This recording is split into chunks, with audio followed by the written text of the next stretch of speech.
this is the most challenging year that the club has ever faced. You can see there just how, well, indifferent their start to the season has been. They stopped their run of defeats midweek against Southampton by coming back to earn themselves a point against the Saints.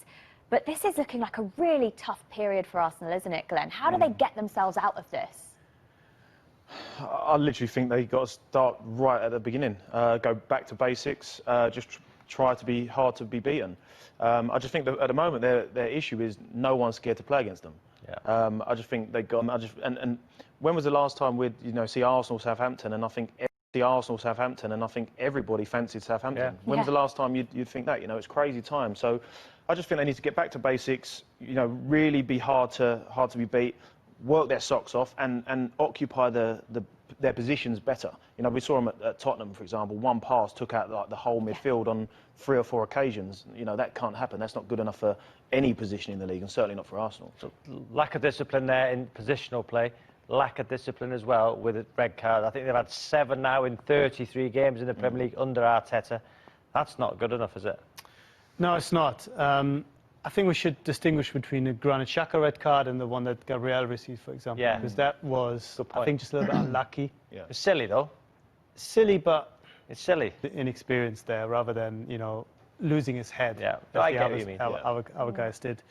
I mean, red cards are sometimes a symptom of a team being a little bit helpless. They do stuff they shouldn't be doing, whether it's because they're frustrated with the game, whether it's because they make fouls because, they have to make fouls almost, because otherwise there's danger happening. Yeah. So they're sometimes a good sort of mirror of what's going on. With Arteta at the moment, it doesn't help him that the more experienced players pick up red cards as well.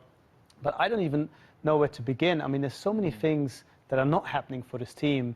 And this is after we all sat here, well, I think most of us, and thought, under Arteta, it looks as if Arsenal are going in the right direction again. They have an identity, they know what they're doing, there's a plan here. This was when, like 3 months ago only? Yeah. And now it looks as if it's all falling apart. I find it really hard to explain how they've gone from, going steadily upward to just kind of crashing down almost in a vertical, trajectory. So if you were writing an article on them, what would the headline be?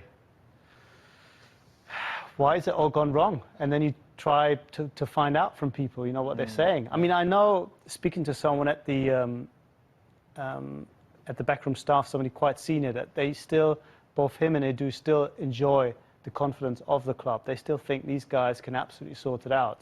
But at the same time, there is a point where if you keep losing, even Arsenal, with all the confidence that they have in you, will think, we can't go on like that. So I think it's getting perilously close to that. If they lose the next 3 or 4 games as well.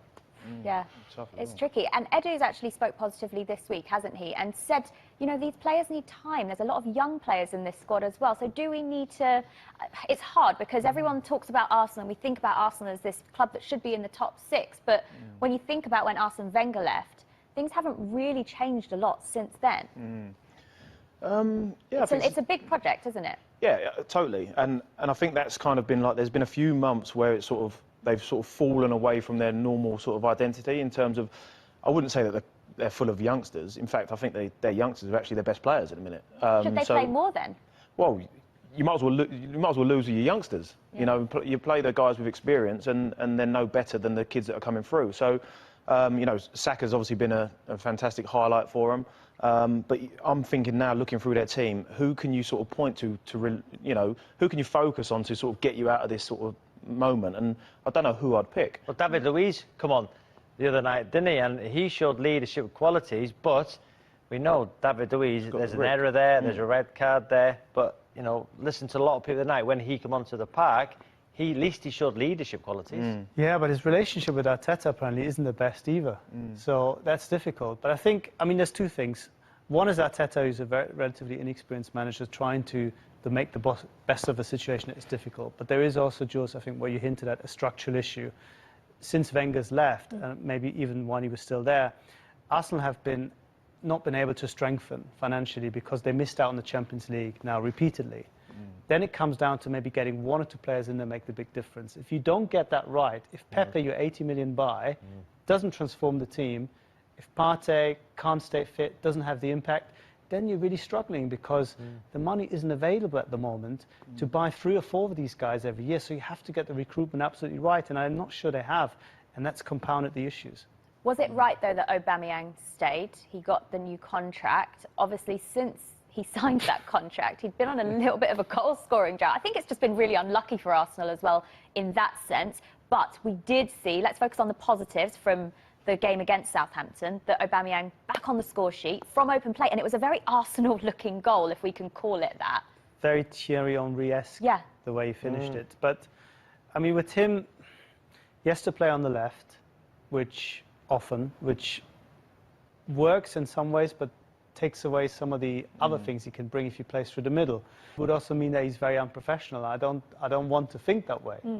So maybe there are other issues there, but yeah, it is telling that, you know, Arsenal wanted to keep him at all costs. He was the guy that they wanted to basically build their attack around the next couple of years, and now he looks as if he can't get back to the levels where he was maybe 1 or 2 years ago. That's another issue where, as Arsenal, thinking, oh no, now next year do we have to buy another striker now all of a sudden because Aubameyang is not doing it. So it just problem after problem at the moment. Yeah, we could talk, I think we could talk about Arsenal for the whole show. There's so many talking points. They did show good character to come back and get that point against Southampton. I'm sure they'll want to use that for this game at Goodison Park against Everton. Everton in the week surprised me, Glenn. I really didn't expect this away victory from them against Leicester. Yeah, it's a tough place to go. I think Everton have been one of the standout performers for me, really, in terms of how... 4 centre-halves, and they stayed back in their positions. That allowed Richarlison, Iwobi to go one-on-one situations. Alan was in front, so defensively, they didn't move from that 5, but Alan got injured, and he come off. I think it's his hamstring. I don't know if he's fit for this weekend. Gomez, come on. That might be... They'll miss Alan massively. I think the combination of Allen and Doucouré has made a huge difference for this Everton team, because Everton, I think, have been a byword for being flaky in recent years, and they're no longer flaky. They have now a solid base, and then you add a bit of stardust, a bit of gold dust on top, when James is able to play, or Dominic Calvert-Lewin, who's really gone to another level, I think, this season. So it's a much more solid team. But you take out 1 or 2 of those players, and I think the backup, the depth, isn't quite there. That's why, after that great start, they're back in mid-table now. And I don't think that they can quite keep that momentum from the They moved to 5th in the week after that win, actually. Yeah. Honestly, it's so tight. I'm looking at the mid-table in terms of points. In terms of points, yeah, it's just, it is so close. Do you think they could push for a European spot still? Or from what we've seen so far this season, from all the teams that are kind of challenging for a European place, are they still up there? Yeah, I think they are, yeah. I think the way they started the season, it wasn't a fluke. They was putting in solid performances week in, week out. So I think outside the top 4, yeah, I think they could do it. They're probably one of the teams right now you'd want to avoid, I would imagine. Who do you think's going to win this one? I'm going to go Everton. Everton. Raf? Can I go for a draw? You can go for a draw. You can go for anything you want, Raf. Rob, we'll see your predictions a little bit later on in the show. Do you know what?